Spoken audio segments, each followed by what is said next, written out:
Sarah Bennett's hands shook as she crumpled the letter, tears freezing on her cheeks in the bitter Montana wind. The train had left an hour ago. The platform stood empty. No one had come. Again. She pressed her fist against her mouth, trying to swallow the sob clawing up her throat, when small footsteps crunched through the snow behind her. A child's voice, clear as a bell. "Miss, why are you crying? Did somebody hurt you?" Before we begin, if stories of second chances and found families touch your heart, subscribe to Wild West Love Stories. Stay until the end to see how Sarah's journey unfolds, and comment below with your city so we can see how far this story travels across the world. Sweetwater Valley, Montana Territory, October 28, 1883. The snow had started at dawn. Small flakes that grew heavier as the morning stretched into afternoon. By the time the 2:15 train pulled into Sweetwater Station, the world had turned white and silent, muffling even the sound of Sarah's breaking heart. She stood on the platform alone. Her carpet bag sat at her feet, packed with everything she owned. 3 dresses, a shawl her mother had woven, a small Bible from the orphanage, and the letters. Always the letters. Promises written in careful script by men who'd sworn they wanted a wife, needed a partner, would build a life together. Until they learned the truth. Sarah pulled the latest letter from her coat pocket. The paper had gone soft from being read too many times, folded and unfolded until the creases threatened to tear. "Dear Miss Bennett, I have a home ready and waiting, a good life to offer. Come to Sweetwater, and we'll begin again together. Yours in anticipation, Thomas Whitmore." She'd memorized every word during the 3-day train journey, had imagined his face, his voice, the home he'd described, had let herself hope one more foolish time. But Thomas Whitmore hadn't come. No wagon waited, no man called her name, only emptiness and the falling snow. From across the street, 2 young ranch hands leaned against the saloon wall watching. One elbowed the other, grinning. "That her?" the taller one said.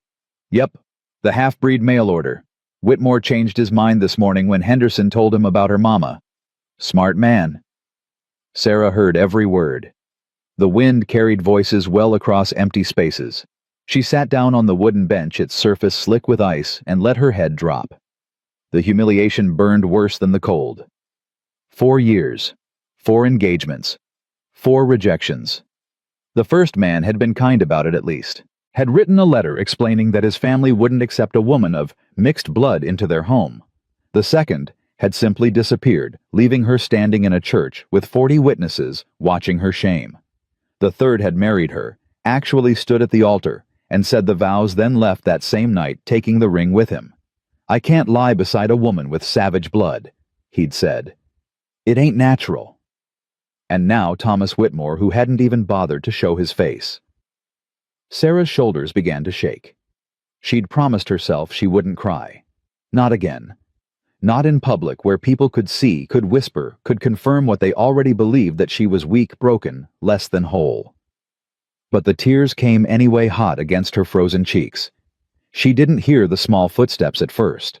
The snow muffled everything. "Miss..." Sarah looked up. A little girl stood 3 feet away, bundled in a coat too large for her small frame. Dark eyes studied Sarah with solemn concern. She couldn't have been more than 4 years old, with black hair peeking from beneath a knitted cap and skin the color of warm honey. "Miss, why are you crying?" Sarah wiped at her face quickly, trying to compose herself. "I'm fine, sweetheart. Just cold." "You're sad." The child stepped closer. "I can tell. Did somebody hurt you?" "No, nobody hurt me." "Then why are the tears?" Sarah's throat tightened. Something about the directness of the question, the genuine worry in those young eyes, cracked something open inside her. "Sometimes people just don't want you," Sarah whispered. "And that hurts worse than anything else." The little girl tilted her head, considering this. "My mama died. People said Papa should give me away because I look like her. He said no." Sarah's breath caught. "I'm glad he did." "Do you have a mama?" "I did, once." "Do you have a papa?" "No." "Do you have anybody?" Sarah shook her head slowly. The child moved closer still, until she stood directly in front of Sarah. She reached out one small, mittened hand and placed it on Sarah's gloved fingers. "Can you be my mama?" she asked. "I need one, and you need somebody." The world seemed to stop. Sarah stared at this child she'd never met, who'd offered something in 30 seconds that no adult had offered in 28 years: unconditional acceptance. "Sweetheart, Emma." A man's voice cut across the platform. Deep, rough with use, carrying the kind of authority that came from years of giving orders and having them followed. Sarah looked up. He was tall, broad-shouldered, moving toward them with long strides that ate up the snowy ground. Dark hair showed beneath a worn hat, and his face had the weathered look of someone who'd spent most of his life outdoors. He wore simple work clothes, denim, a heavy coat, boots that had seen better years. His eyes found the child first, then shifted to Sarah. They were brown, almost black, and deeply tired. "Emma, what did I tell you about wandering off? I saw the lady crying, Papa. She needs help." The man stopped a few feet away. His gaze moved from Sarah's tear-stained face to the carpet bag at her feet to the letter still clutched in her hand. Something flickered across his expression. Recognition, maybe, or pity. "You're the one Whitmore was supposed to meet." It wasn't a question. Sarah stood brushing snow from her skirt. "Yes, I'm Sarah Bennett." "Daniel Carter." He didn't remove his hat or offer his hand, just nodded once, acknowledging her existence. "Whitmore's not coming." "I gathered that. Found out this morning you're part Lakota. Decided it wasn't going to work." Sarah's jaw tightened. "I see. Most folk around here feel the same way." Daniel's voice was flat, matter-of-fact, delivering the ugly truth without apology. "You'll have a hard time finding lodging. Harder time finding work." "Papa?" Emma tugged at his coat. "She can stay with us." "Emma, please, she doesn't have anybody. We have room." Daniel looked down at his daughter. Something soft moved across his face there, and gone so quickly Sarah almost missed it. "It's not that simple." "Why not?" "Because—" He stopped, looked at Sarah again. "You got anywhere else to go?" Sarah lifted her chin. "I'll manage." "That's not what I asked." "No," Sarah admitted. "I don't." The wind picked up driving snow sideways across the platform. Emma shivered, pressing closer to her father's leg. Daniel was quiet for a long moment. Then he sighed, a sound like a man making a decision he'd probably regret. "I've got a cabin about 3 miles north. Small, basic. But it's warm and there's food." He shifted his weight. "You can stay the night, get your bearings. Figure out what comes next." Sarah studied him carefully. "Why would you help me?" "Because my daughter asked me to." Daniel reached down, lifted Emma into his arms. "And because leaving somebody to freeze on a train platform ain't something I can walk away from." "Papa knew what it's like," Emma said softly, her small hand touching Daniel's rough cheek. "When nobody wants you." Daniel's expression closed off immediately. "Get your bag." Sarah hesitated. Every instinct screamed caution. She knew nothing about this man, except that he had a kind daughter and was willing to offer shelter to a stranger. That could mean genuine charity, or something far worse. But the alternative was staying here in a town where Thomas Whitmore had already spread word about her tainted blood. Where the boarding house would turn her away and the saloon girls would laugh. She picked up her bag. "Thank you, Mr. Carter." "Don't thank me yet." He turned, heading toward a wagon hitched at the far end of the platform. "You might not like what you find." They walked in silence through the falling snow. Emma nestled against her father's chest, peeking over his shoulder at Sarah with curious eyes. Sarah followed a few steps behind, watching the way Daniel moved, careful, deliberate, like a man who'd learned not to waste motion. The wagon was old, but well-maintained. Daniel set Emma on the bench, then took Sarah's bag and stowed it in the back without being asked. He offered his hand to help her up. Sarah took it. His palm was calloused warm despite the cold, and he held her hand only as long as necessary before releasing it and walking around to the driver's side. "It's a rough ride," he said, gathering the reins. "Roads are bad this time of year." I've had rougher. He glanced at her sideways. I expect you have. They rolled out of town slowly, the wagon wheels crunching through fresh snow. Emma hummed something soft and tuneless between them. Sarah kept her hands folded in her lap, watching the landscape slide past pine trees, heavy with white distant mountains disappearing into gray sky, the occasional ranch house with smoke rising from its chimney. "Mr. Carter," she said after several minutes, "I need to know something." "What's that? Why did you really offer to help me the truth?" Daniel didn't answer right away. His hands were steady on the reins, his eyes fixed on the road ahead. Finally, "Because 14 months ago my wife died. Left me alone with Emma, and I didn't know how to raise a daughter by myself. People in town said I should give her to the orphanage. Said a half Apache girl needed a woman's influence, and I couldn't provide that." Sarah's breath caught. "I told them no," Daniel continued.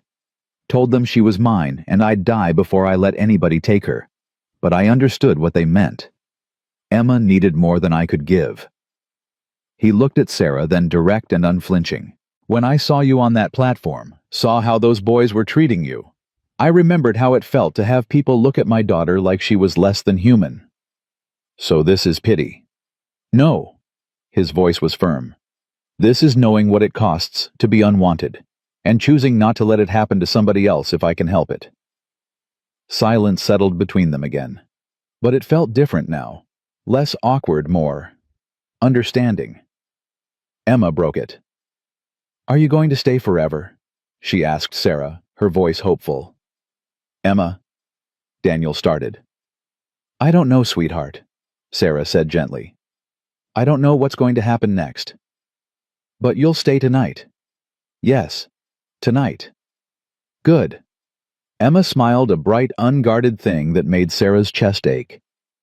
"I can show you my rocks. I collect pretty ones." "I'd like that very much." The cabin appeared slowly through the snow, a small structure of rough-hewn logs with a stone chimney and a narrow porch. Smoke rose from the chimney in a steady stream. A barn stood nearby, weathered but solid. Chickens scattered as the wagon approached, squawking their displeasure. Daniel pulled the wagon to a stop and jumped down. He reached up for Emma first, swinging her to the ground, then offered his hand to Sarah again. "Welcome to the Carter Ranch," he said dryly. "Such as it is." Sarah stepped down her boots, sinking into several inches of snow. The cabin looked even smaller up close. One window facing the front shutters painted dark green. A door that hung slightly crooked on its hinges. But smoke meant fire. Fire meant warmth. And warmth was more than she'd had any right to expect today. "Come on," Daniel said, heading toward the door, with Emma running ahead. "Let's get inside before we all freeze." The interior was dim and sparse.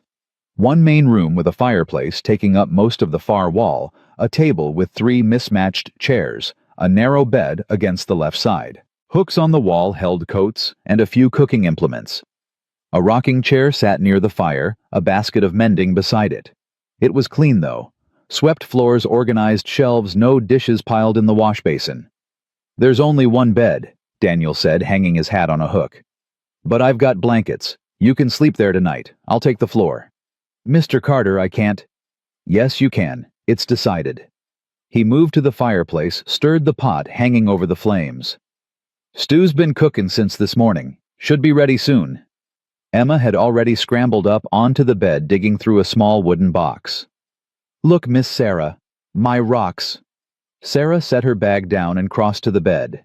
Emma held out her treasures, one by one, smooth river stones, pieces of quartz, a chunk of fool's gold that caught the firelight. "These are beautiful," Sarah said softly. "Mama helped me find them. Before she—" Emma's voice trailed off. "Before she died," Daniel finished quietly. He didn't turn from the fire. "Her name was Kaya.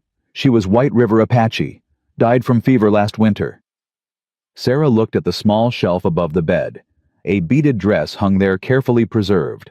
Beside it, a pair of moccasins, tiny child-sized. A medicine pouch.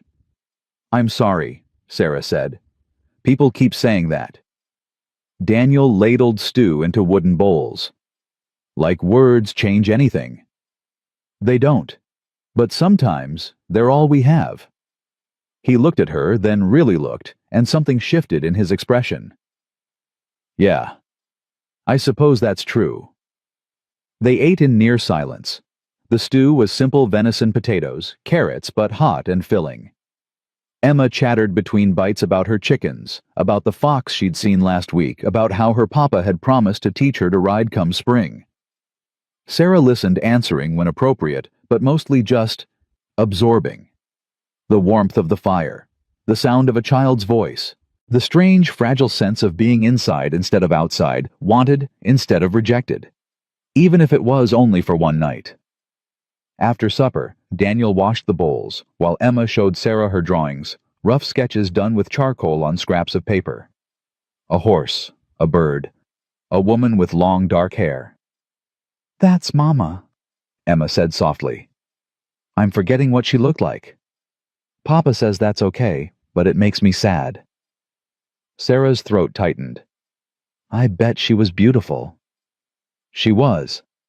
Papa cried when she died. He didn't think I saw, but I did. Emma. Daniel's voice was quiet but firm. "That's enough." "Sorry, Papa." He sighed, drying his hands on a cloth. "It's bedtime, little bird. Go get changed." Emma obeyed without argument, pulling a nightgown from beneath the bed and changing quickly. She climbed under the quilts, then looked at Sarah hopefully. "Will you tell me a story?" "Emma," Daniel started. "Please, just a short one." Sarah glanced at Daniel. He gave a small nod. She sat on the edge of the bed, trying to remember the stories the nuns used to tell at the orphanage. Finally, she settled on one. Her mother, her Lakota mother, the woman she'd never known, but who lived in whispered fragments, would have told. "Once there was a girl who walked between two worlds," Sarah began. "She belonged to neither, but carried pieces of both. The people of the day said she was too dark. The people of the night said she was too light. So she walked alone, searching for a place to rest." Emma's eyes grew heavy halfway through. By the time Sarah finished, the child was asleep, her breathing soft and even. Sarah stood carefully, not wanting to wake her. Daniel was watching from the rocking chair. "That was kind of you." "She's a sweet child." "She is." He stood, gathered blankets from a chest. "You can take the bed. I meant what I said." "Mr. Carter." "Daniel, if you're sleeping in my house, you can use my name." "Daniel," Sarah corrected. "I don't want to put you out." "You're not." He spread the blankets on the floor near the hearth. "I've slept in worse places." Sarah sat on the edge of the bed, suddenly exhausted. The day's events crashed over her all at once. The train, the empty platform, Thomas Whitmore's absence, the cruel laughter, Emma's question, this strange cabin in the middle of nowhere, with a widowed rancher and his half-Apache daughter. Sarah. She looked up. Daniel stood by the fire, backlit by the flames, his expression unreadable. "I don't know what you're running from," he said. "And I won't ask. But you should know folks around here don't take kindly to people like us. Mixed bloods outsiders, anybody who doesn't fit their idea of proper. If you stay longer than tonight, it won't be easy." "Nothing in my life has been easy, Daniel." He nodded slowly. "Fair enough." "Why are you telling me this?" "Because Emma's already attached to you." His jaw tightened. "And when you leave, it's going to hurt her. So if you're planning to go, it'd be better to do it tomorrow before she gets any more ideas about you staying." Sarah looked at the sleeping child curled beneath the quilts, with her dark hair spread across the pillow.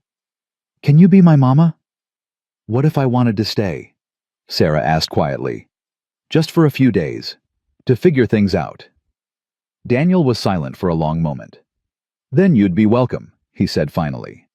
"But don't do it for me. And don't do it because you feel sorry for Emma. Only stay if it's what you actually want. And if I don't know what I want, then I guess you've got a few days to figure it out." He settled onto his makeshift bed, turning his back to give her privacy. Sarah changed into her nightgown behind the cover of the blanket, then slipped beneath the quilts beside Emma. The child shifted in her sleep, instinctively curling closer to Sarah's warmth. Outside, the wind howled. Snow tapped against the window like restless fingers. Inside, the fire crackled low. And for the first time in longer than she could remember, Sarah fell asleep feeling something other than alone. Even if it was only temporary. Even if it was only pretend. Even if tomorrow she'd wake up and have to leave. Tonight, she belonged somewhere, and that was enough. Sarah woke to the sound of an axe biting into wood. The fire had burned down to embers during the night, and pale gray light filtered through the window. Emma still slept beside her, one small hand curled against Sarah's shoulder. Outside, the rhythmic thunk-thunk-thunk continued steady and methodical. She slipped from beneath the quilts carefully, not wanting to wake the child. The floor was cold against her bare feet as she crossed to the window and looked out.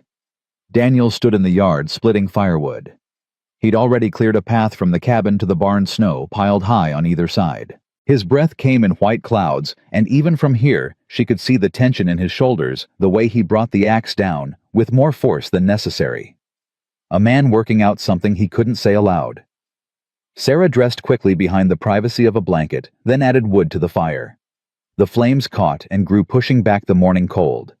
She found cornmeal in a tin on the shelf, a jar of preserved berries eggs in a basket near the door. She was mixing batter for Johnny cakes when Daniel came inside, carrying an armload of split wood. He stopped when he saw her at the stove. "You don't have to do that." "I know." Sarah poured batter onto the hot griddle. "But you fed me last night. Seemed only fair to return the favor." Daniel set the wood down by the hearth, brushing bark from his sleeves. "I didn't ask you to stay so you'd cook. I didn't stay so you'd keep chopping wood in the freezing cold, but here we are." The corner of his mouth twitched, almost a smile. "Fair point." He washed his hands in the basin, then poured himself coffee from the pot that had been staying warm by the fire. For a while they worked in companionable silence, Sarah cooking, Daniel setting the table, both of them moving around the small space with the careful awareness of strangers sharing close quarters. Emma woke when the smell of food filled the cabin. She sat up, hair wild around her face, and her eyes found Sarah immediately. "You're still here." "I'm still here." The smile that broke across Emma's face was pure sunlight. Breakfast was simple, but good. They ate together at the small table, Emma chattering about her plans for the day, while Daniel listened with the patience of a man used to a child's endless questions. "Can Miss Sarah help me collect eggs, Papa?" "If she wants to." Emma turned to Sarah hopefully. "Do you want to?" Sarah looked at this little girl who'd asked her to be a mother before even knowing her name, and something warm unfurled in her chest. "I'd love to." After breakfast, Sarah helped Emma into her coat and mittens. The child's excitement was contagious as they trudged through the snow toward the chicken coop, Emma pointing out animal tracks and explaining which hens were friendly and which ones pecked. "That one's Bessie, she's mean, and that's Clover. She's my favorite because she lets me pet her. And that one's Papa's favorite, but he won't say so because he says chickens aren't for petting, they're for eggs." Sarah laughed, the sound surprising even herself. "Does your Papa pet Bessie when you're not looking?" "Sometimes. I've seen him." Emma giggled, then stopped suddenly, looking up at Sarah with those solemn dark eyes. "Do you like it here?" The question landed heavier than it should have. "I like you," Sarah said carefully. "And your Papa's been very kind." "But do you like it enough to stay?" Sarah knelt in the snow, bringing herself eye level with the child. "Emma, sweetheart, I can't just stay. Your Papa has a life here, and I'd be intruding." "But Papa said you could stay a few days." "A few days isn't forever." Emma's lip trembled. "Why not?" "Because—" Sarah struggled for words a 4-year-old would understand. "Because people can't just move into other people's homes. It doesn't work that way." "Mama did. Papa said she just showed up one day by the river and never left." Sarah's throat tightened. "That was different." "Why?" "Because your Papa loved your Mama. He could love you too." The innocence of it nearly broke Sarah's heart. "Oh, sweetheart, it's not that simple." But Emma had already moved on, distracted by a chicken that had escaped the coop. She chased after it, laughing, and the moment passed. They collected eggs together, Emma explaining the proper way to reach under a hen without getting pecked. Sarah listened, letting the child's voice wash over her, trying not to think about how easy it would be to pretend this was her life. This cabin, this child, this quiet morning routine. When they returned inside, Daniel was repairing a harness at the table. He looked up as they entered, snowflakes melting in Emma's hair. "How many eggs?" "7," Emma announced proudly. "And Miss Sarah only got pecked once." "That's better than I do most mornings." Sarah set the basket down, flexing her sore hand. "Bessie has strong feelings about strangers." "Bessie has strong feelings about everyone." Daniel set aside the harness. "Emma, go wash up. Your hands are filthy." Emma obeyed, skipping toward the wash basin while humming under her breath. Daniel stood crossing to where Sarah stood by the door. Up close, she could see the fine lines around his eyes, the silver starting to thread through his dark hair at the temples. He couldn't have been more than 35, but he carried himself like someone much older. "She's getting attached," he said quietly. "I can see it happening." "I know. If you're planning to leave tomorrow, you should tell her tonight. Give her time to prepare." Sarah met his gaze. "What if I'm not planning to leave tomorrow?" Something flickered in his expression. "Then what are you planning?" "I don't know yet." Sarah pulled off her mittens, fingers still stinging from the cold. "But I need to figure out what comes next. Whether I try another town, look for work, write to the orphanage, and ask them to take me back." "The orphanage?" "Where I grew up. The nuns said I'd always have a place there if I needed it. Teaching the younger girls, helping in the kitchen." She tried to keep her voice steady. "It's not much of a life, but it's something." Daniel was quiet for a moment. Then, "What about staying here, just for a while? Until you figure things out?" Sarah's breath caught. "Daniel." "Not as a wife," he added quickly. "Not as anything except someone who needs a place to stay. I could use help around the ranch. Emma needs someone during the day when I'm working. And you need time to make a real plan, not just run blindly to the next disaster." "You don't know me." "No. But I know what it's like to be desperate and alone. And I know Emma lights up when you're around in a way she hasn't since Kaya died."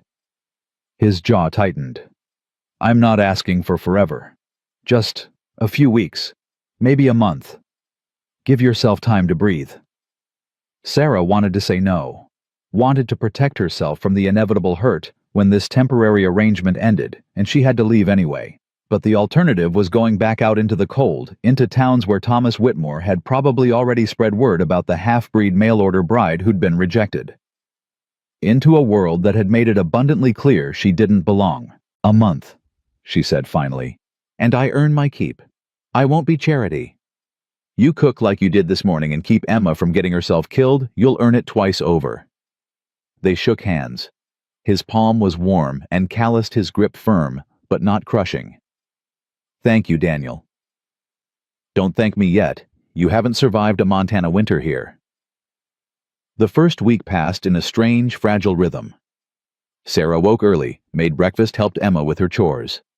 Daniel worked outside, mending fences, checking traps, caring for the horses.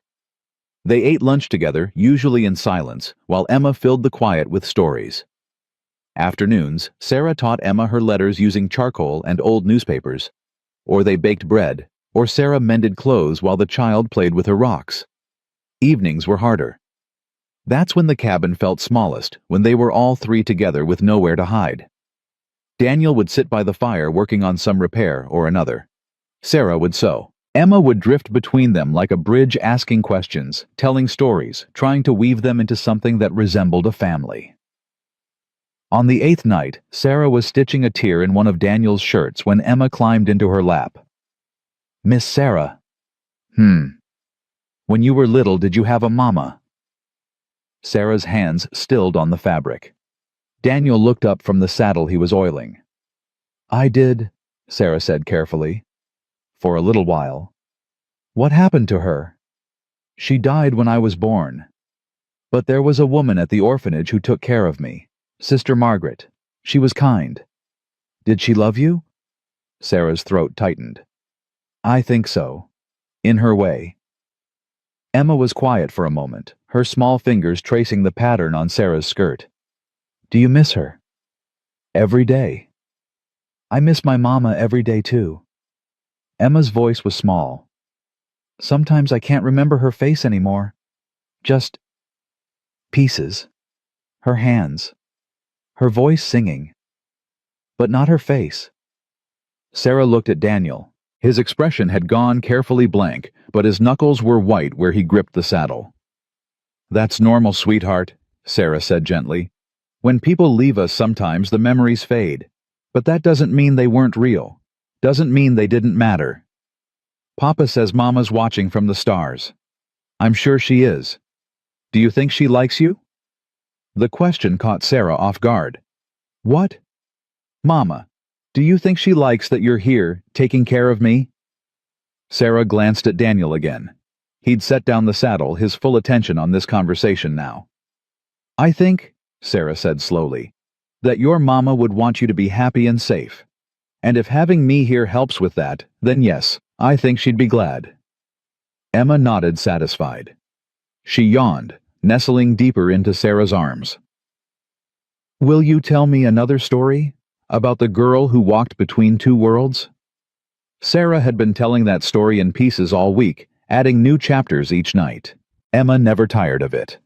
Once, Sarah began, her voice soft.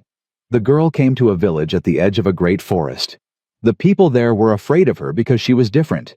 They whispered behind their hands and turned away when she approached. Emma fell asleep before the story ended. Sarah carried her to the bed, tucked the quilts around her small body, brushed dark hair from her forehead. When she turned back, Daniel was watching her. You're good with her. She's easy to love. Not for everyone. He stood crossing to the window. Snow had started falling again, thick flakes drifting past the glass. Most folks in town cross the street when they see us coming. They don't say it to my face, but I hear the whispers. Half-breed, savage's daughter. Should have been left with her mother's people. Sarah moved to stand beside him. People fear what they don't understand. And you, do you fear it? Fear what? This. He gestured vaguely. Mixed blood, walking between worlds like your story, never quite belonging anywhere. Sarah was quiet for a long moment, watching the snowfall. I don't fear it, she said finally. I am it. My father was Irish, a railroad worker who thought my mother was beautiful enough to take but not human enough to marry. My mother was Lakota. She died bringing me into this world, and I've spent every day since trying to figure out where I fit. Daniel turned to look at her. Did you ever figure it out? No, but I stopped apologizing for it. Something shifted in his expression. Understanding, maybe, or recognition. Kaya used to say the same thing, he said quietly. That she wouldn't apologize for who she was, wouldn't make herself smaller to make other people comfortable. He smiled, sad and distant. First time we met, I was half dead from a bullet wound, bleeding out by the river. She found me, dragged me to her camp, spent 3 days nursing me back to life. What happened then? I fell in love with her. Simple. Direct. Didn't matter that we couldn't speak the same language. Didn't matter that my family disowned me when I brought her home. Didn't matter that the town treated her like she was less than the horses. His voice roughened. She was the strongest person I ever knew. And when she died... He trailed off, jaw tight. Sarah waited. When she died, Daniel continued, I didn't think I'd survive it. Emma was barely 3. I didn't know how to braid hair or sing lullabies or answer the 1,000 questions she asked every day. I just existed, went through the motions, kept her alive. You did more than that. You kept her safe, loved. That's everything. Maybe. He looked at Emma sleeping peacefully across the room. But she needed more than I could give. Still does. The words hung between them, heavy with implication. Sarah knew what he was really saying, what he couldn't quite bring himself to ask. "Daniel, I'm not asking you to stay forever," he said quickly. "I know that's not what this is. But while you're here, if you could just be there for her, the way Kaya would have been, just for a little while."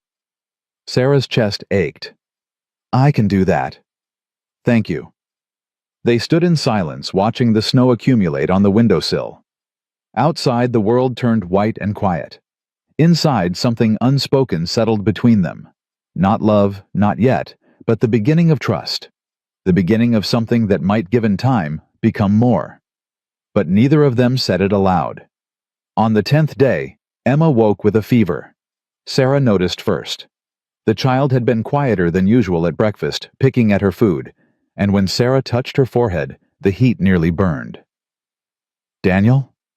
He was at her side instantly, his hand replacing Sarah's on Emma's brow. His face went pale. "No, not again." "It's probably just a cold," Sarah said, trying to keep her voice calm. "Children get fevers all the time." "That's what I thought with Kaya." His hand shook. "Just a fever. Just a chill. And then—" Emma whimpered, curling into a ball. "Papa, I don't feel good." Daniel scooped her up, carried her to the bed, his movements jerky with panic. "We need to get her to town. Find the doctor." "Daniel, listen to me."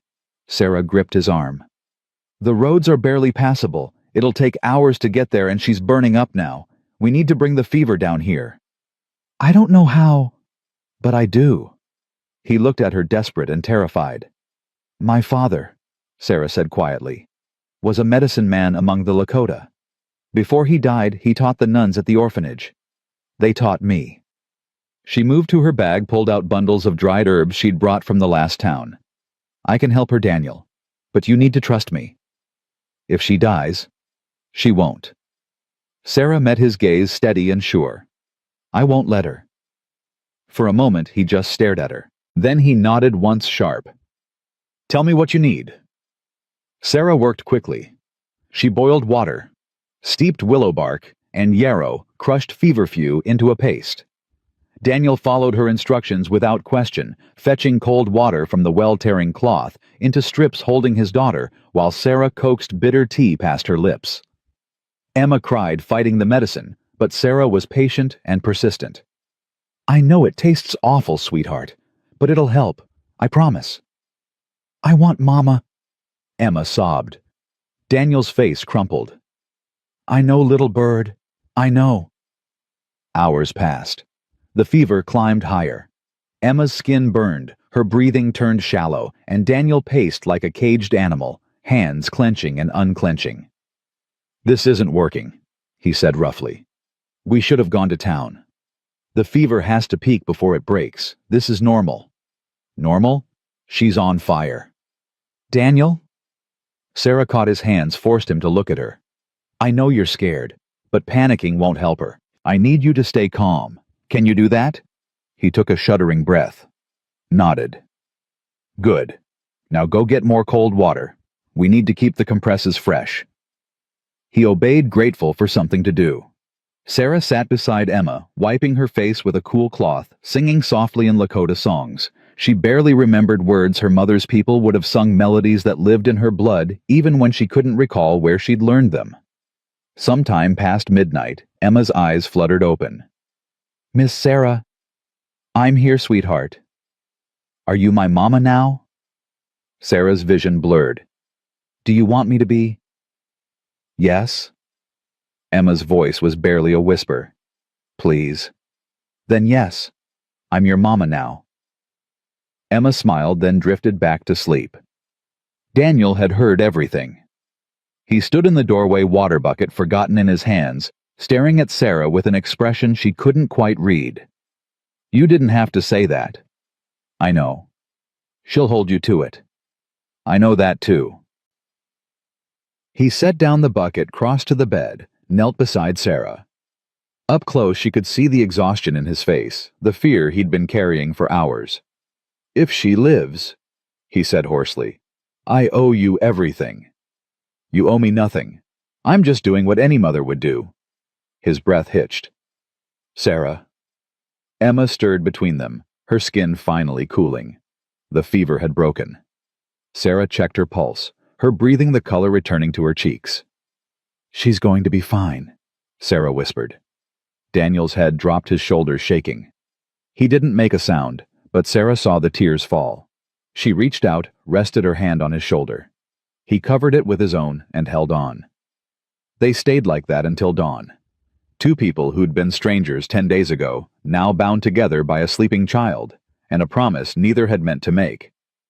But promises, Sarah thought, had a way of becoming real, whether you planned them or not.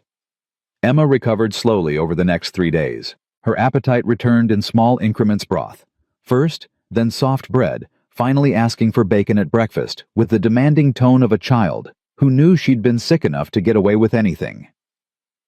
Sarah stayed close, watching for any sign the fever might return. Daniel hovered even closer, checking Emma's forehead every hour, until the child swatted his hand away with an exasperated sigh. "Papa, I'm fine. Miss Sarah fixed me." "I know she did, little bird." "Then stop worrying so much. You're making me nervous." Sarah hid her smile behind her hand. Daniel caught it anyway, his expression softening in a way she'd never seen before. On the 4th day after the fever broke, Emma declared herself well enough to go outside. Sarah bundled her in extra layers while Daniel stood watch like a sentinel, ready to veto the whole plan if his daughter so much as coughed. "She needs fresh air," Sarah said quietly. "Being cooped up is making her restless." "She nearly died 4 days ago. And now she's better. You can't keep her wrapped in cotton forever." He opened his mouth to argue, then closed it again.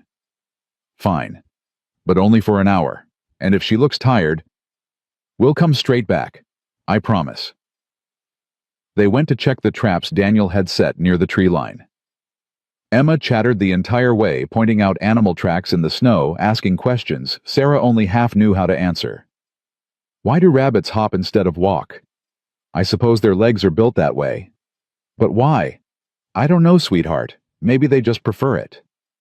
Emma considered this seriously. "I think if I was a rabbit, I'd hop everywhere too. It looks fun." She demonstrated bouncing through the snow until she lost her balance and tumbled into a drift. Sarah's heart stopped, but Emma just laughed, brushing snow from her face. "I'm okay. See, I'm not even cold." Sarah helped her up anyway, checking her over with hands that shook slightly. "Please be careful. You sound like Papa." "Your Papa's a smart man." Emma grinned. "Are you going to marry him?" The question landed like a stone in still water. "What makes you ask that?" "Because you act like Mama did. Taking care of me. Taking care of him. And he looks at you the way he used to look at her." Sarah's throat went tight. "Emma, I wouldn't mind. If you did marry him, I mean. Then you'd really be my mama forever, not just pretend." "Sweetheart, it's not that simple." "Why not? You like him. He likes you. I like both of you. That's simple." Out of the mouths of children, Sarah thought. Grown-up feelings are more complicated. They don't have to be. Before Sarah could respond, Emma spotted something in the snow and ran ahead. Sarah followed, her mind spinning. Did Daniel look at her differently? She'd noticed him watching sometimes when he thought she wasn't paying attention. Noticed how his hand lingered when he passed her something at the table. Noticed the way his voice softened when he said her name. But noticing wasn't the same as understanding. And understanding wasn't the same as wanting. Was it? They returned to the cabin to find a horse tied outside. A stranger's horse, well-groomed and expensive-looking, with saddlebags that marked its owner as someone of means. Daniel stood on the porch, his posture rigid. A man Sarah didn't recognize faced him, dressed in fine clothes that looked absurd against the rough backdrop of the ranch tailored coat. Polished boots, a hat that had never seen real work. "Papa," Emma called out. Both men turned. The stranger's eyes found Emma first, then shifted to Sarah. His lip curled with something that might have been disgust. "So, it's true," the stranger said. You've taken in another squaw to raise the half-breed. Daniel's hand moved to the knife at his belt. Watch your mouth, Whitmore. Sarah's blood ran cold. Whitmore. Thomas Whitmore. The man who was supposed to meet her at the train station. The man who'd left her standing in the snow. Miss Bennet. Whitmore's voice dripped false courtesy. I apologize for not meeting you as planned. When I learned of your heritage, I thought it best to avoid any unpleasantness. By leaving her stranded, Daniel's voice was dangerously quiet. Real noble of you. I saved us both considerable embarrassment. A woman of mixed blood has no place in polite society. Surely you understand that better than anyone, Carter. Get off my land. In a moment. First, I thought Miss Bennet should know that her arrival caused quite a stir in town. People are talking. Wondering why the half-breed mail-order bride is living out here with a widower and his Indian child. The speculation is unflattering. Sarah found her voice. What people speculate is none of my concern. Perhaps it should be. Reputation matters, Miss Bennet, especially for women in your position. His smile was cold. Then again, perhaps you're used to being talked about. I did some research after receiving your initial letter. 4 broken engagements, 3 different towns, always the same story, men who thought they could overlook your bloodline until they actually had to live with it. That's enough, Daniel said. Is it I'm simply trying to help Miss Bennet understand reality? She's a curiosity here, Carter, an oddity. People will tolerate her as long as she keeps her place, but the moment she tries to claim more, tries to become part of this community, tries to marry, tries to pretend she belongs, they'll turn on her the same way they turned on your wife. The words hung in the air like poison. Daniel moved so fast, Sarah almost missed it. One moment he was on the porch, the next he had Whitmore by the collar, slamming him against the hitching post hard enough to rattle his teeth. You want to talk about my wife? Daniel's voice was barely human. You want to explain to me how a woman who never hurt anyone ended up beaten and left to die in the snow while I was gone? How the good Christian folk of Sweetwater stood by and let it happen because she was Apache? Whitmore struggled against his grip. I had nothing to do with that. But you didn't stop it either. None of you did. Daniel shoved him toward his horse. Get out, and if I see you on my land again, I won't be so polite. Whitmore straightened his coat, trying to salvage his dignity. He mounted his horse with jerky movements, then looked down at Sarah. You could have had a good life, Miss Bennet, a real home, but you chose this. He gestured at the cabin with contempt. I hope it's worth the shame. He rode off before anyone could respond. Emma pressed against Sarah's side, trembling. Sarah wrapped an arm around her, automatically holding her close while watching Daniel's back. His shoulders heaved with each breath, hands clenched so tight his knuckles had gone white. Daniel, take Emma inside. Daniel, please. Inside, now. Sarah obeyed, guiding Emma through the door.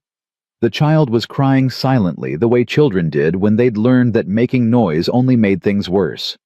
It's all right, sweetheart. Your papa's just upset. That man was mean.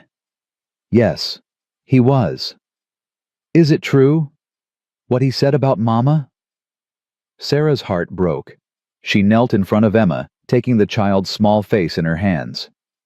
Your Mama was brave and beautiful and strong, and sometimes people fear strength in others. They fear what they don't understand, so they hurt it. Did they hurt her because of me? Because I'm half... Oh, sweetheart, no. They hurt her because they were cruel. That's not your fault. It's never been your fault. Emma threw her arms around Sarah's neck, sobbing properly now. Sarah held her rocking slightly, making the soft shushing sounds mothers had made since the beginning of time. The door opened. Daniel stood in the doorway, snow dusting his shoulders. He looked hollowed out like something vital had been carved from his chest. Emma, go wash your face. Then bed. But it's not even dark yet. Bed. His tone left no room for argument. Emma obeyed, casting worried glances back at both adults as she went to the wash basin. Sarah stood slowly. Daniel, don't. We need to talk about this. There's nothing to talk about. Whitmore's a bastard. We knew that already. He's spreading rumors. Let him.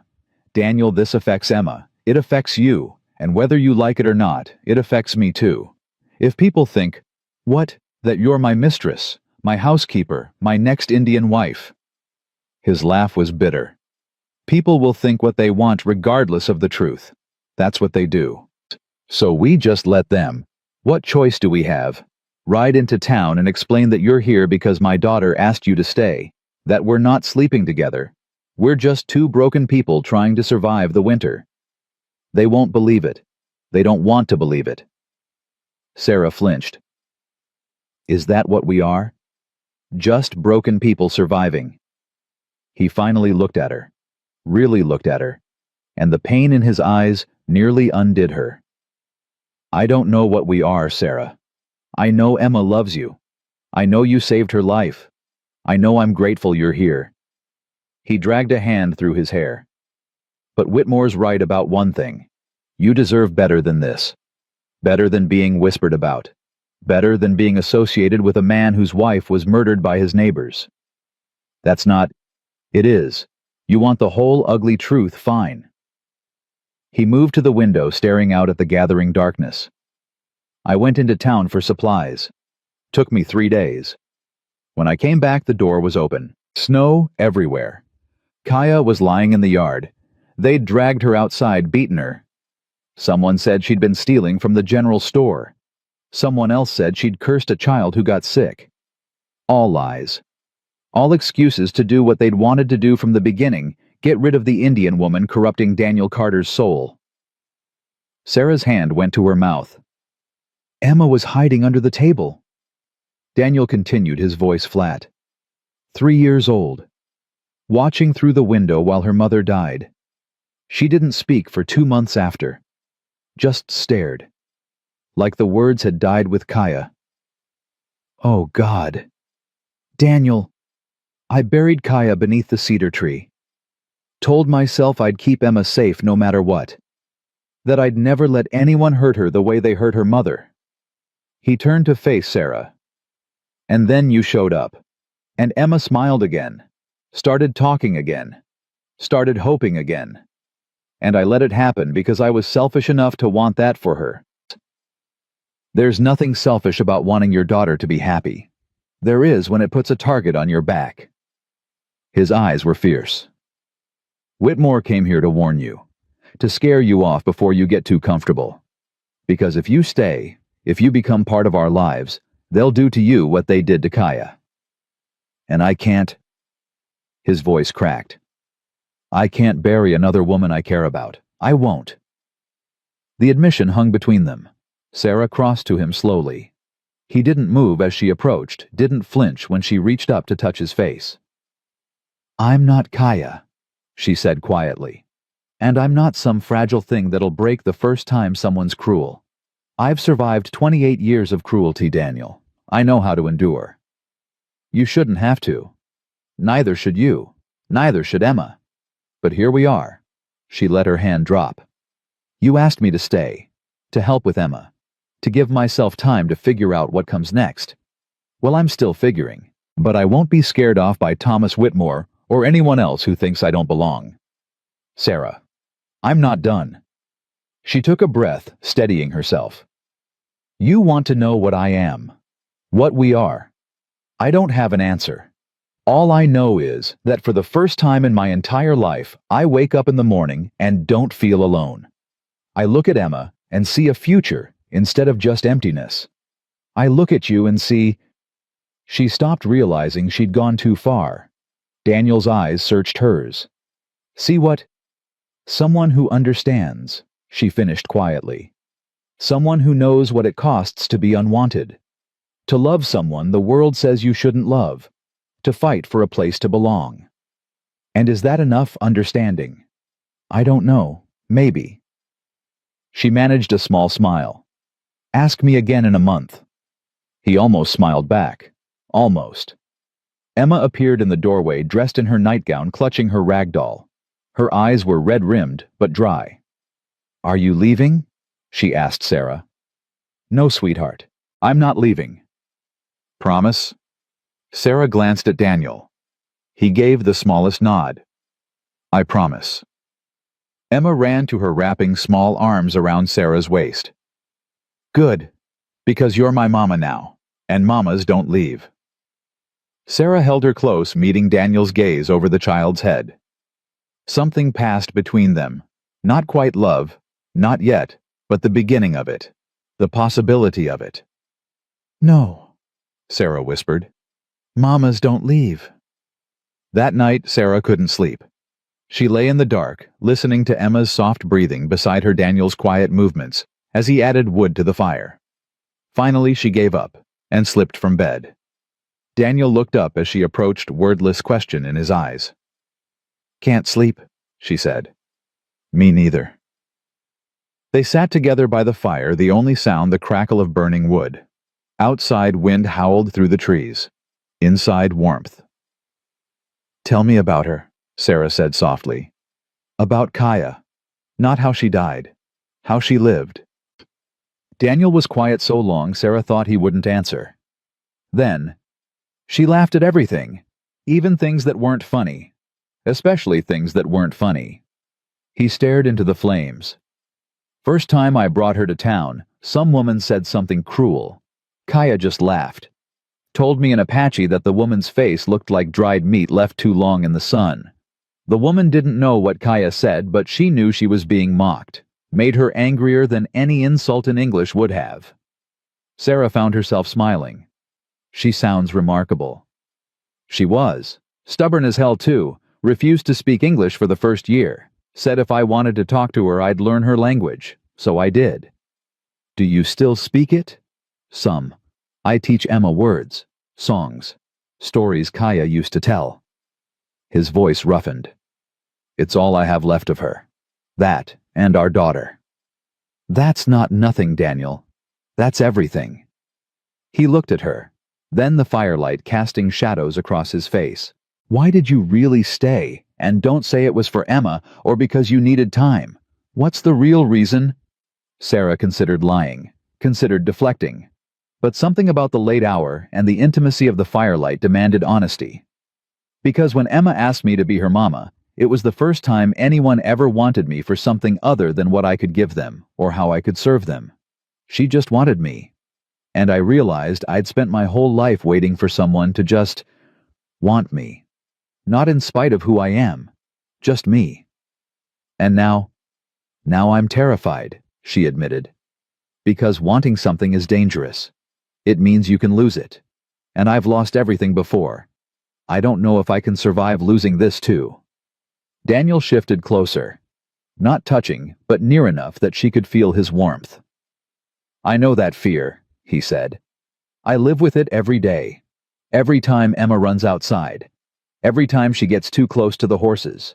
Every time someone from town looks at her the wrong way. I'm terrified I'll lose her the way I lost Kaya. But you keep going.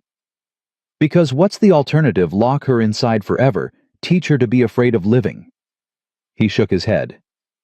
Kaya would have hated that. She used to say fear is just love that hasn't learned to fight yet.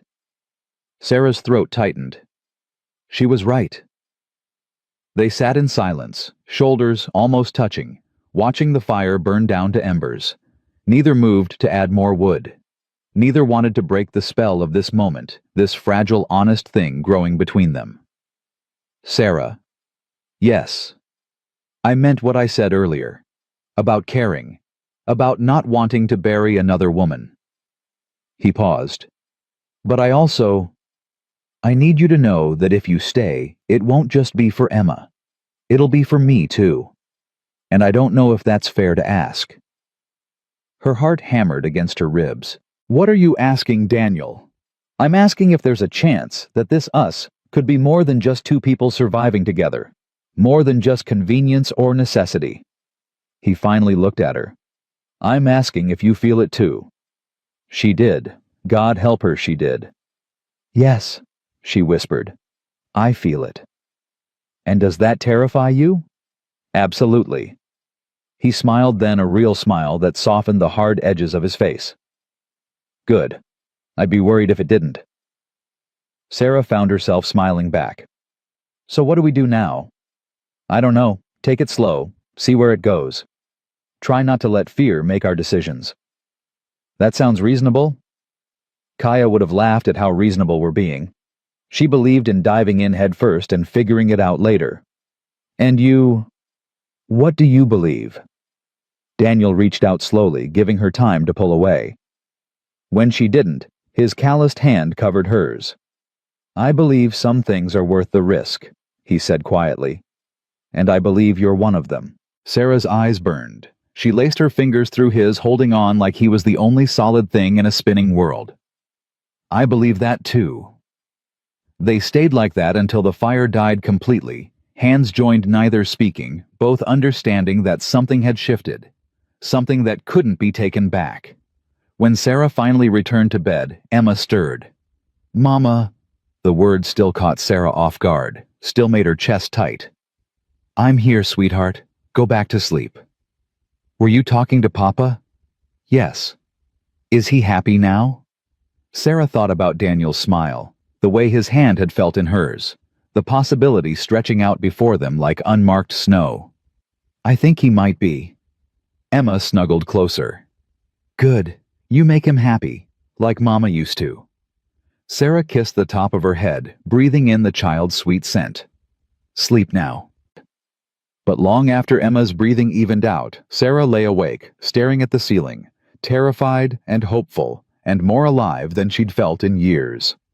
Across the room, Daniel sat in the rocking chair watching over both of them, and for the first time since Kaya died, he let himself imagine a future that didn't hurt. Morning came with unexpected warmth. The sun broke through the clouds for the first time in weeks, turning the snow-covered valley into something that almost looked welcoming. Sarah woke to Emma's excited squeals and the smell of coffee already brewing. Mama, look, the sun came out. Can we go outside? Please? Sarah sat up, rubbing sleep from her eyes. Daniel stood at the stove cooking eggs, and he glanced over his shoulder with something soft in his expression. Morning? Morning. Sarah's cheeks warmed at the memory of last night. His hand in hers. The words they'd spoken. The possibility hanging between them like held breath. Emma bounced on the bed. Papa said if you said yes, we could walk to the creek. He's going to teach me to skip stones. Did he now? I did. Daniel confirmed. Figured we could all use some air. Unless you'd rather stay inside and rest. Sarah recognized the offer for what it was, a chance to retreat to pretend last night hadn't happened, to keep things simple and safe. She stood reaching for her shawl. I'd love to see Emma skip stones. Daniel's smile was small but genuine. Good.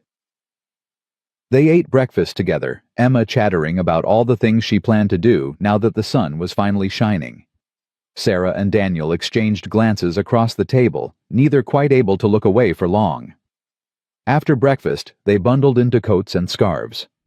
Emma ran ahead, leaving small footprints in the fresh snow, while Sarah and Daniel walked side by side. She's happy, Daniel said quietly. She is. I haven't seen her this happy since before Kaya died. Sarah glanced at him. Does that bother you? No. He was quiet for a moment. Maybe a little. Not because I begrudge her happiness, but because it reminds me how much she lost. How much we both lost. Loving someone new doesn't erase the person who came before. Kaya used to say something similar, that the heart doesn't replace love, it just grows bigger to hold more of it. She was wise. She was. Daniel's hand brushed against Sarah's. I think she'd like you. I hope so. They reached the creek where the water still ran despite the cold, moving swift and clear over smooth stones. Emma immediately began collecting rocks, testing their weight, trying to mimic the motion Daniel showed her. Like this, Papa. Almost. Keep your wrist loose. Let the stone do the work. Sarah watched them together, father teaching daughter, both of them silhouetted against the bright snow. Something ached in her chest, not pain exactly, but the sweet hurt of wanting something so badly it frightened her. Your turn, Daniel said, offering her a smooth stone. I don't know how. I'll teach you. He moved behind her, positioning her arm. his chest warm against her back. "See that flat spot in the water? Aim just past it. And when you throw, flick your wrist like this." His hand guided hers through the motion. Sarah was acutely aware of how close he stood, the smell of wood smoke and leather, the roughness of his calloused palm. "Now try." She threw. The stone skipped once, then sank. Emma clapped. "You did it, Mama." "Barely. Better than my first try," Daniel said. "I sank 6 stones before I managed even one skip." They spent the next hour by the creek, all 3 of them throwing stones and laughing when they sank, or cheering when they skipped. Emma managed 3 skips on her best throw and crowed with victory. For a while, Sarah let herself pretend this was her real life. That she belonged here with this man and this child. That tomorrow wouldn't bring new challenges, new threats, new reasons to leave. But reality had a way of intruding. They were walking back to the cabin when Emma stopped, suddenly pointing at the trail ahead. "Papa, someone's coming." Daniel tensed immediately. His hand moved to Sarah's arm, pulling her and Emma behind him in one smooth motion. 2 riders approached through the snow. As they drew closer, Sarah recognized them, the ranch hands who'd been laughing at her that first day at the train station. They reined in their horses a few yards away. The taller one tipped his hat mockingly. "Carter, heard you were harboring the mail-order bride Whitmore rejected." "What I do on my own land ain't your concern, Stevens." "It is when it affects the whole town. Whitmore's been talking. Says the woman's living in sin with you. Says the child's being raised by another squaw just like the last one." Daniel's voice went deadly quiet. "Get off my land. We're just passing along a message from the town council. They want the woman gone. Say she's a bad influence." "The town council can go to hell." Stevens laughed. "Figured you'd say that. That's why they sent us with a proposal. You got 3 choices, Carter. Send the woman packing, marry her proper, and make it legitimate. Or face consequences." "What kind of consequences?" The second rider spoke up. "Kind where folks stop buying your horses, stop trading with you, make it real hard to survive out here alone." Sarah stepped forward before Daniel could respond. "I'll leave." "Sarah," Daniel started. "No, this is my fault. I won't let you and Emma suffer because of me." Stevens grinned. "Smart woman. Knew she'd see reason." "Like hell," Daniel said. "Nobody's going anywhere." "Then you're choosing the hard way." "I'm choosing my own damn life. And if the town council has a problem with that, they can come tell me themselves instead of sending boys to do their dirty work." Stevens's expression darkened. "You're making a mistake, Carter. Won't be my first. Now get gone before I forget my manners." The riders exchanged glances, then wheeled their horses around. But before they left, Stevens called back over his shoulder. "Your wife died because she didn't know her place, Carter. Be a shame if history repeated itself." Daniel started forward, but Sarah grabbed his arm. "Don't. They're trying to provoke you. They're threatening you." "I know, but fighting them won't help." He was shaking with fury, but he let her hold him back. They watched the riders disappear into the trees. Emma pressed against Sarah's side. What did they mean about history repeating? Daniel knelt in front of his daughter. "They're just being cruel little bird. Don't pay them any mind." "But why don't they like us?" "Because some people are afraid of anything different, and fear makes them mean." Emma looked at Sarah. "Are you different?" "Yes, sweetheart. Just like you and your papa." "I like being different." Sarah managed a smile despite the fear clawing at her throat. "Me too." But as they walked back to the cabin, the rider's words echoed in her mind. Send the woman packing. Marry her proper. Face consequences. 3 choices. None of them simple. That evening, after Emma had fallen asleep, Sarah and Daniel sat at the table in tense silence. The fire crackled, wind rattled the shutters. Everything felt fragile, like glass about to shatter. "I should go," Sarah said finally. "No. Daniel, they threatened you. Threatened your livelihood. Let them. I don't need the town's business to survive." "Yes, you do. You have Emma to think about. You can't just—" "I can and I will." He leaned forward, eyes intense. I won't let them bully me into sending you away. I won't let them decide who belongs in my life. This isn't about pride. It's exactly about pride and principle, and not letting the same people who killed Kaya dictate my future. His voice roughened. They took her from me once. I'll be damned if I let them take you too. Sarah's breath caught. Daniel. Unless you want to leave, if you're done with this with us, then say so. I won't force you to stay. But don't leave because of fear. Don't let them win that way. I'm not afraid for myself. I'm afraid for Emma. For you. And I'm afraid of waking up one morning and finding you gone. Of Emma asking where you went and not having a good answer. He reached across the table, taking her hand. I'm afraid of losing this before we even figure out what this is. Sarah's eyes burned. What are we doing, Daniel, really? I don't know. But I know I care about you. Know I want you here. Know that when I think about the future now, you're in it. That's not enough to build a life on. Isn't it Kaya and I started with less? We couldn't even speak the same language. But we had caring, had wanting, had choosing each other every day, even when it was hard. And look what happened to her. The words hung brutal and honest between them. Daniel flinched, but didn't let go of her hand. Yeah, look what happened. She died. And it broke me. And I spent 14 months just existing, just surviving, just trying to keep Emma alive. His grip tightened. But then you showed up. And I started living again. Started wanting again. And maybe that's dangerous. Maybe it's stupid. But I'd rather risk the pain than go back to just surviving.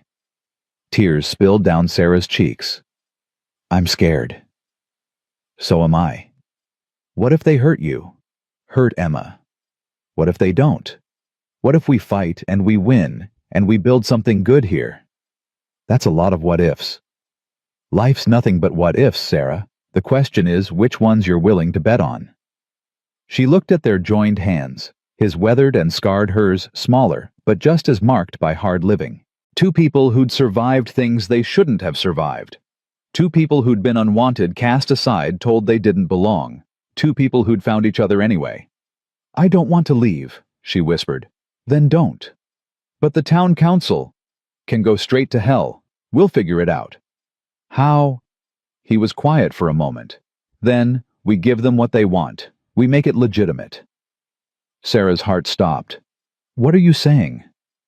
I'm saying we should get married, for real. Not because they're forcing us, but because it's what I want anyway. He stood still, holding her hand, pulling her to her feet. I know it's fast. Know we barely know each other. But I also know you saved my daughter's life. Know you make her laugh. Know I look for you first thing every morning and last thing every night. And I know that's not nothing. Daniel, I'm not asking you to love me. Not yet. Maybe not ever. But I'm asking you to stay. To let me protect you the only way I know how. To give Emma the mother she's already chosen. To give us a chance to figure out if this thing between us is real, or just two lonely people finding comfort. Sarah's mind spun. Marriage. To a man she'd known less than a month. To a widower still grieving his first wife. To a father desperate to protect his daughter. Every rational thought screamed no. But her heart whispered yes. I need time to think. Take all the time you need. But Sarah. He cupped her face gently. Know that I'm not asking because I feel obligated. I'm asking because I want to. Because somewhere between that first day at the train station and right now you became important to me. And I don't want to lose you. He kissed her forehead, soft and brief, then stepped back. Think about it. Whatever you decide, I'll respect it. He moved to his bedroll by the fire, giving her space. Sarah stood frozen, hand pressed to where his lips had touched her skin, feeling like the world had tilted sideways. Marriage, to Daniel Carter. To a life she'd never imagined but suddenly couldn't bear to lose. She didn't sleep that night, just lay in the dark beside Emma, turning Daniel's words over and over in her mind. By dawn, she'd made her decision. She found him in the barn mucking stalls. He looked up when she entered, hope and fear warring in his expression. "I thought about it," Sarah said. "And ask me properly." Daniel set down his pitchfork slowly. He crossed to her, stopping close enough that she could see the flecks of gold in his brown eyes. "Sarah Bennett," he said quietly, "will you marry me? Why should I? Because I'll spend every day trying to make you happy. Because I'll protect you and Emma with my life. Because I'll never take you for granted or make you feel less than whole." He paused. "And because I think maybe given time we could love each other. Really love each other. You think maybe... I'm not good with words, but I know what I feel, and I feel more for you than I thought I'd ever feel for anyone again." Sarah stepped closer. "What if I said I already love you a little bit, enough to be terrified of it?" His breath caught. "Then I'd say you're braver than I am. Or more foolish. Maybe both." She reached up, touching his rough cheek. "I'll marry you, Daniel Carter. Not because the town council says I should, not because I'm desperate or alone, but because Emma needs a mother, and because you need someone who understands, and because I'd rather fight beside you than run away alone. That's enough.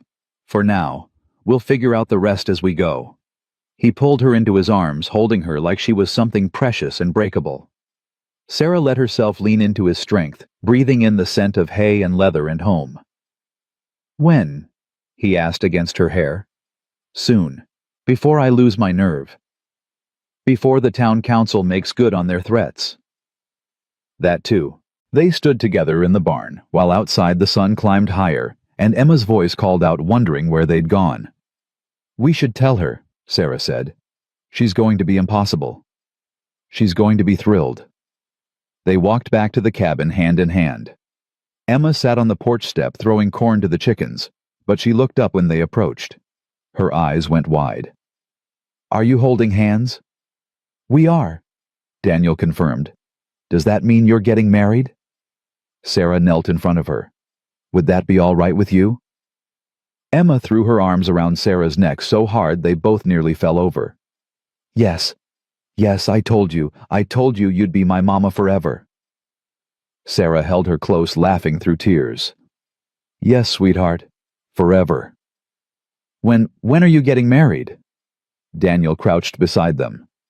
"Soon. Maybe next week. We'll go to town, find the reverend, make it official." "Can I wear my good dress?" "You can wear whatever you want, little bird." Emma pulled back, looking between them with shining eyes. "This is the best day ever." Sarah met Daniel's gaze over their daughter's head. He smiled a real smile, unguarded and almost boyish. "Yeah," he said softly. "I think maybe it is." The next week passed in a blur of preparation. Sarah altered the one good dress she owned, adding lace from an old petticoat. Daniel rode to town to speak with Reverend Walsh, returning with news that the Reverend would perform the ceremony, despite the town council's disapproval. He said any man brave enough to love openly deserves God's blessing, Daniel reported, and any woman willing to fight for family deserves respect. He sounds like a good man. He is. One of the few left in Sweetwater. Emma helped Sarah practice braiding her hair, chattering about how beautiful the wedding would be. Her excitement was infectious, driving away some of Sarah's lingering doubts. But the night before they were meant to ride to town, those doubts came rushing back. Sarah stood on the porch, watching stars emerge in the darkening sky. Daniel joined her 2 cups of coffee in his hands. "Nervous?" he asked. "Terrified?" "Me too." "Really? I'm marrying a woman I've known less than a month. A woman I've never even kissed properly. A woman who could still change her mind and leave." He sipped his coffee. "Yeah, I'm terrified." "I won't leave." "I know. But the fear doesn't care about logic." They stood in comfortable silence, shoulders touching. "Daniel, after we're married, where will I sleep?" The question hung between them. "Wherever you want," he said finally. "We can add a partition to the cabin, give you privacy, or—" He trailed off. Or we can figure it out together, like everything else." Sarah's cheeks warmed. "That's not much of an answer." "It's the only honest one I've got. I won't push you, Sarah. Won't expect anything just because we speak vows. This marriage can be whatever we need it to be." "And what do you need?" He looked at her, then eyes dark and serious. "I need you safe. Need Emma happy. Need to know that when I wake up tomorrow, and the next day, and the day after that, you'll still be here. That's all. For now. And later. Later maybe I'll need more. Maybe you will too. But we'll cross that bridge when we come to it." Sarah nodded, understanding and grateful for his patience. "I should sleep," she said. "Big day tomorrow." "Sarah." She turned back. "Thank you," Daniel said quietly. "For saying yes. For staying. For choosing us. Thank you for asking." She went inside, leaving him on the porch with his coffee and his thoughts. Tomorrow she'd become Sarah Carter. Tomorrow everything would change. Tomorrow she'd finally belong somewhere. And if her hands shook as she lay down to sleep, if her heart raced with equal parts fear and hope, if tears dampened her pillow well, that was between her and the darkness. Emma stirred beside her. "Mama?" "I'm here, sweetheart." "Are you happy?" Sarah thought about Daniel's proposal, about his rough hands and gentle eyes, about the way he looked at Emma like she was his entire world, about how he'd offered Sarah a place in that world without asking her to be anything other than herself. "Yes," she whispered. "I'm happy." "Good. Me too." Emma drifted back to sleep, her small hand finding Sarah's beneath the covers. And Sarah lay awake until dawn, holding her daughter's hand and trying to believe that tomorrow wouldn't end in heartbreak. But deep down in the part of her that had survived 4 rejections and 28 years of being unwanted, she knew better than to trust in happy endings. Tomorrow would bring joy or sorrow. Tomorrow would make her Sarah Carter or leave her Sarah Bennett forever. Tomorrow would either save her or break her completely. And all she could do was wait for sunrise and hope that this time, this one-time love would be enough. Dawn broke cold and clear. Sarah dressed in her altered gown with shaking hands, Emma bouncing around the cabin like an overexcited puppy. "You look beautiful, Mama. Like a princess." "I look like a woman in an old dress with new lace." "Same thing," Emma insisted.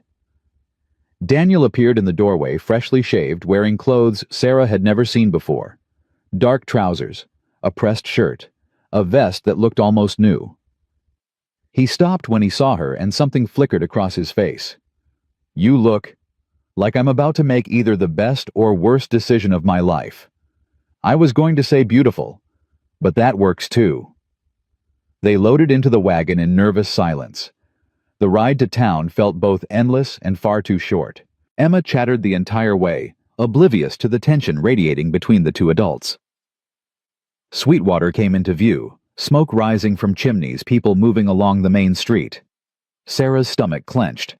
"We don't have to do this," Daniel said quietly. "If you want to turn around—" "No, I'm not running anymore."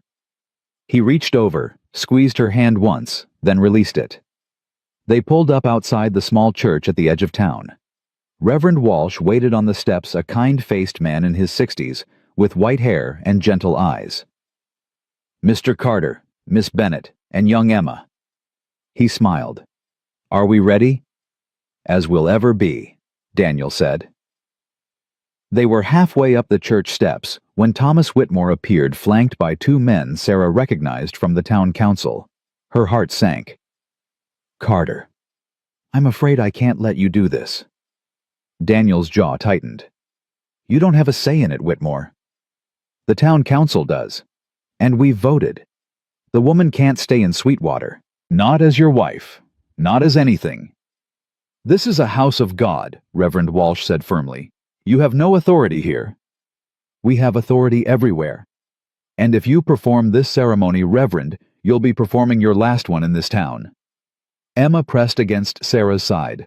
Sarah wrapped an arm around her, fighting the urge to run. Why? Daniel's voice was dangerously quiet. Why does it matter so damn much what I do, who I marry, how I raise my daughter? Whitmore's lip curled. Because you flaunt your choices in our faces. First the Apache woman, now this half-breed. You show our children that mixing blood is acceptable, that defying God's natural order is something to celebrate. God's natural order? Daniel laughed bitterly. You don't know a damn thing about God. I know he doesn't approve of... You know what, I don't care. Daniel stepped forward, and Whitmore actually backed up. I don't care what you approve of. Don't care what the town council thinks. Don't care if you run me out of business or burn down my cabin or do whatever the hell else you're threatening. I'm marrying this woman. Today. Now. And there's not a damn thing you can do to stop me. Daniel, Sarah started. No. He turned to her. I'm done letting them win. Done letting fear make my choices. Kaya died because I wasn't there to protect her. But I'm here now. And I'll be damned if I let them take you too. Whitmore's face reddened. You're making a mistake. The only mistake I made was caring what people like you think. Daniel took Sarah's hand. Reverend Walsh, if you're still willing, I'd like to marry this woman. The Reverend smiled. Nothing would give me greater pleasure. They turned toward the church, but Whitmore grabbed Daniel's arm. You take one more step, Carter, and I'll make sure you never sell another horse in this territory. I'll spread word that you're harboring criminals. I'll have the law come sniffing around your property looking for violations. I'll make your life hell. Daniel pulled his arm free. You already did that when you let Kaya die.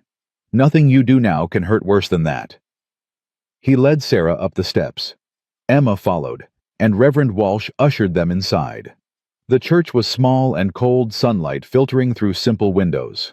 No flowers, no music, no guests, just the four of them and God.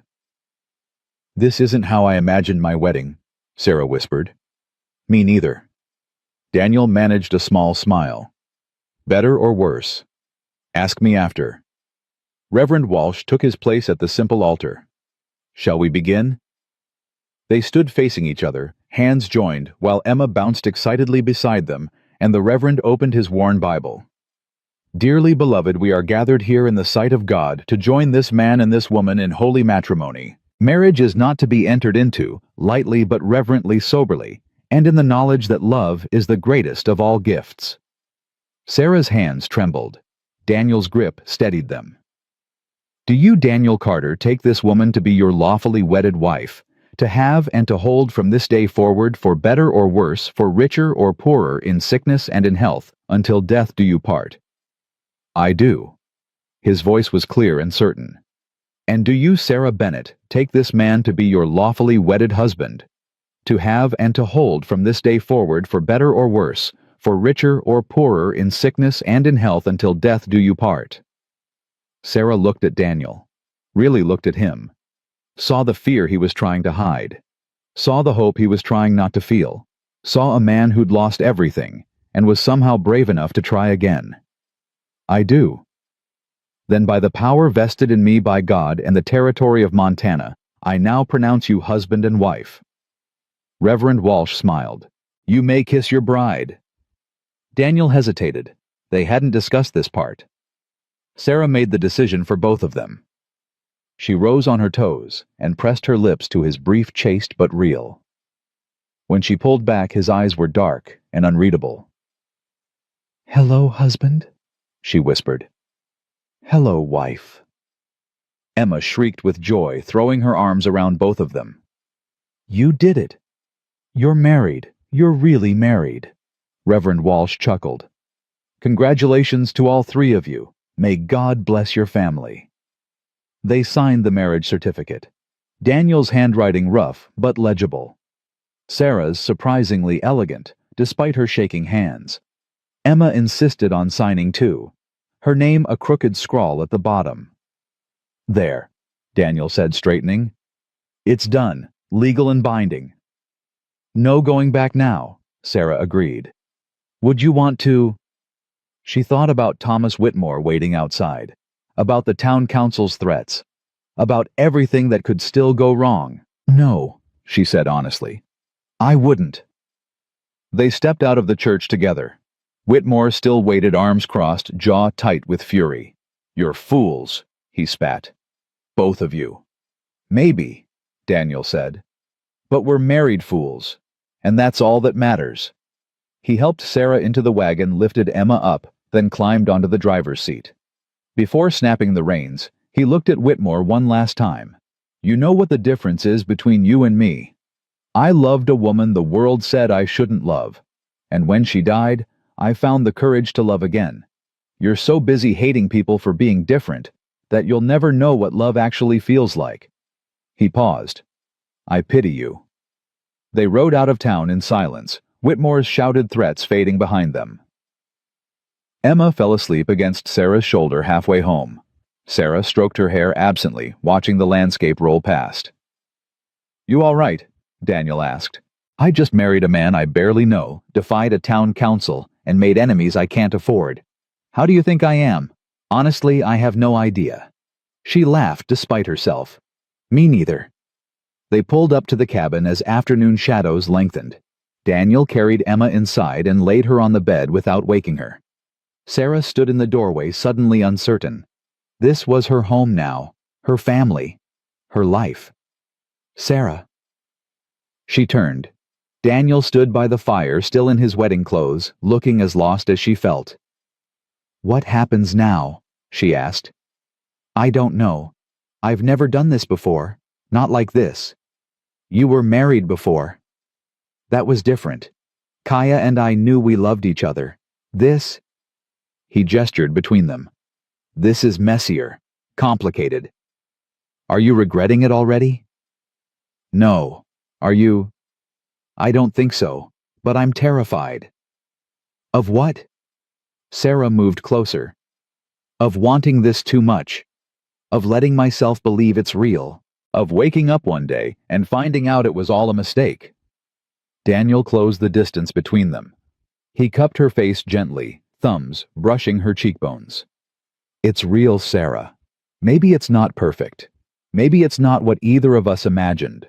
But it's real." "How do you know?" "Because I'm scared too, and I don't get scared unless something matters." She leaned into his touch, letting her eyes close. "What do we do now?" "We figure it out, one day at a time." That's simple. Nothing about this is simple. But we keep showing up, keep choosing each other, keep trying. Sarah opened her eyes. "I can do that." "Yeah. Yeah." He kissed her, then longer than in the church, deeper, with more promise. Sarah kissed him back, tasting coffee and hope, and the beginning of something neither of them fully understood yet. When they broke apart, both breathing harder, Daniel rested his forehead against hers. "Welcome home, Mrs. Carter." "Thank you, Mr. Carter." Emma stirred on the bed, yawned, sat up, rubbing her eyes. "Are you kissing?" Sarah's cheeks flamed.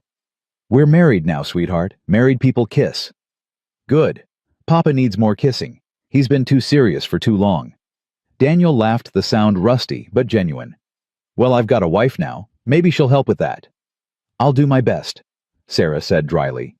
They spent the evening like any other, making supper, cleaning up Emma, chattering about the wedding. But everything felt different now. Every brush of hands, every shared glance, every moment of comfortable silence. After Emma went to bed, Sarah and Daniel sat by the fire. Neither spoke for a long time. "I should tell you something," Daniel said finally. Sarah's stomach clenched. "What?" "When Kaya died, I promised myself I'd never let anyone that close again, never give someone the power to destroy me the way her death did." He stared into the flames.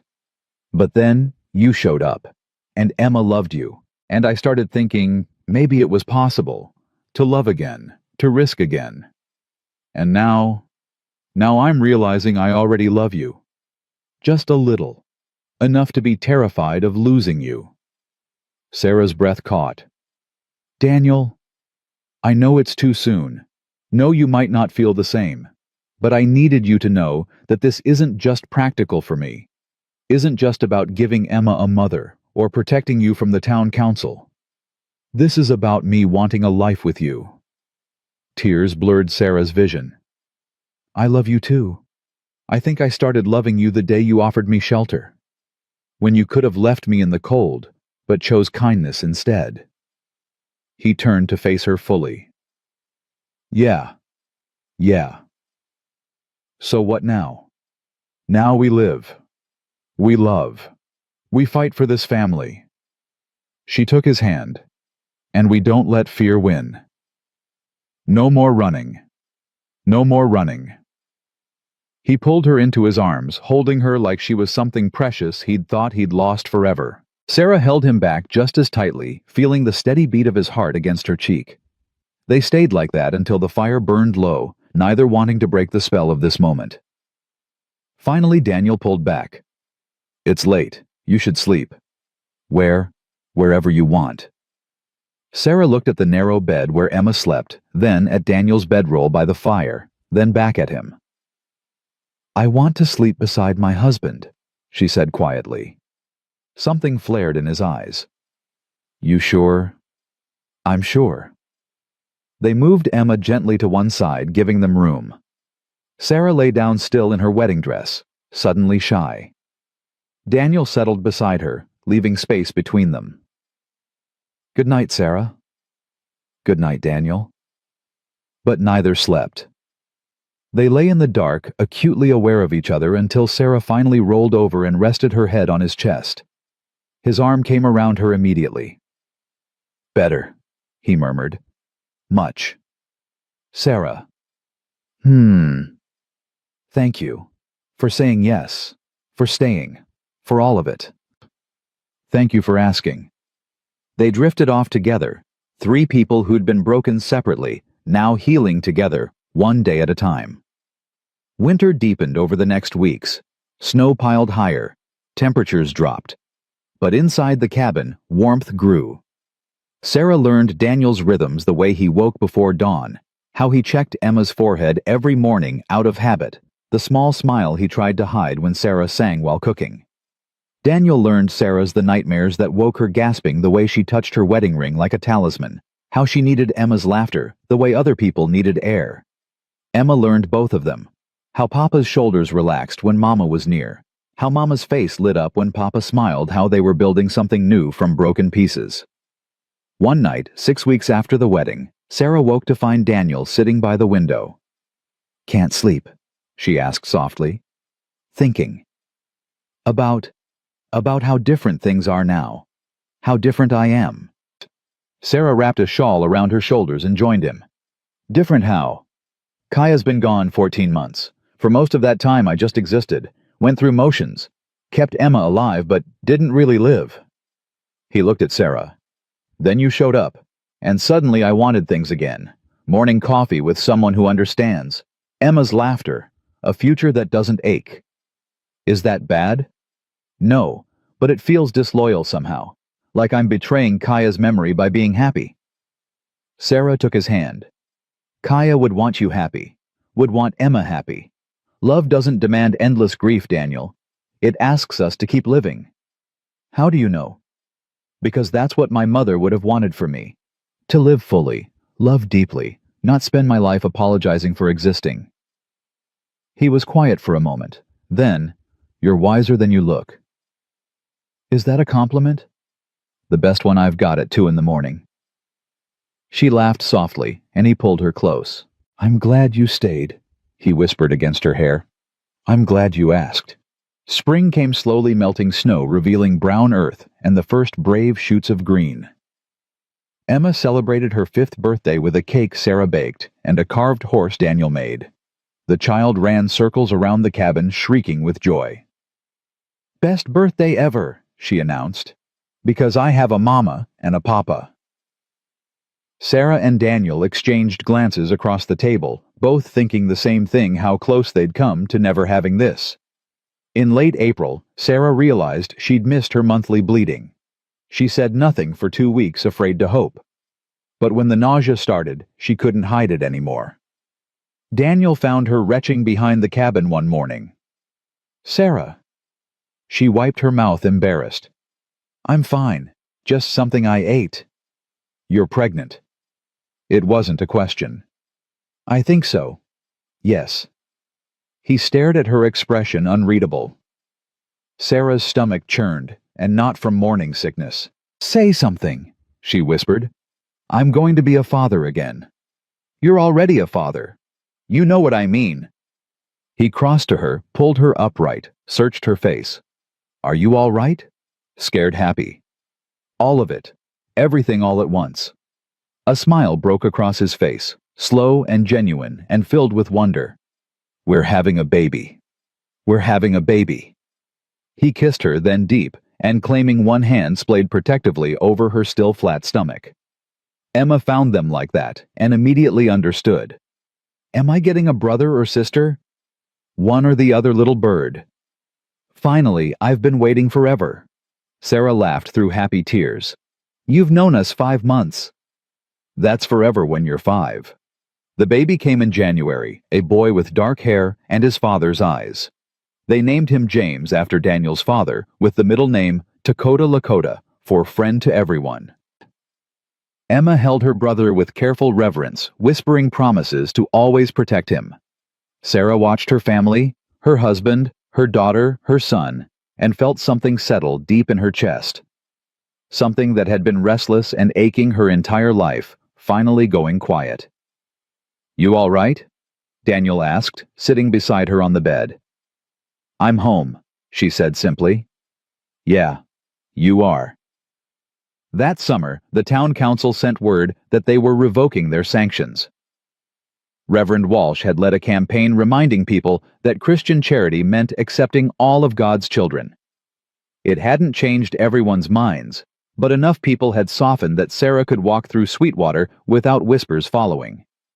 Some people still crossed the street, some still muttered, but some slowly, carefully started nodding hello. Emma made friends with the blacksmith's daughter. Daniel's horse business grew. Sarah started teaching children their letters on sunny afternoons. They built a life, not perfect, not without struggle, but theirs.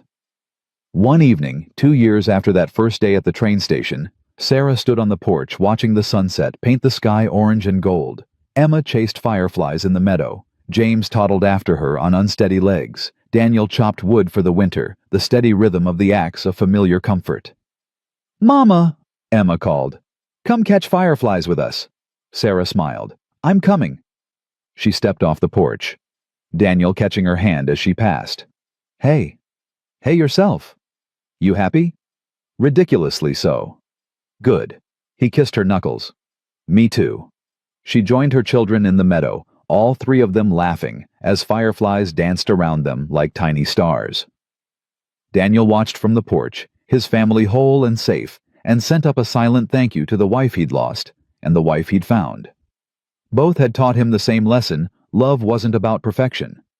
It was about showing up, about choosing each other, about fighting for belonging even when the world said you didn't deserve it.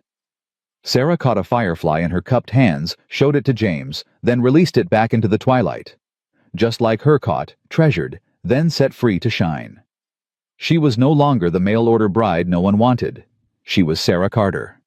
Wife, mother, teacher, fighter. She was home.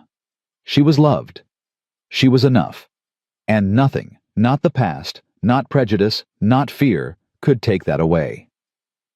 Because she'd finally learned the most important truth. You don't need everyone to choose you. You just need the right people to choose you back.